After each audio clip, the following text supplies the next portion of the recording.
So in this KOHO Financial tutorial video, I'm going to be showing you guys how to earn cash back on rent on the KOHO Financial application. So once the app's opened up, go to the bottom right and press on the Explore icon. Once you're here, I want you to scroll down a little bit to where it says Earn, and then there's an option that says Cash Back on Rent. Go ahead and select that.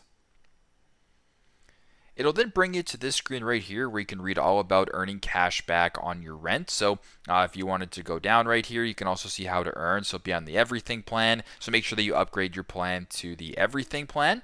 Make sure that you are subscribed to tenant insurance as well. And then you have to enroll in rent reporting. So you can go ahead and select any of those things right there.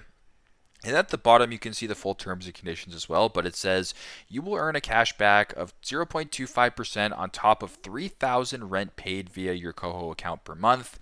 If you're signed up for, and you have to be signed up for, rent reporting, the everything plan, and tenant insurance. So very simple, very straightforward. That's how you guys can earn cash back on rent payments on the KOHO Financial application. Thanks again for watching, and I hope this video helps.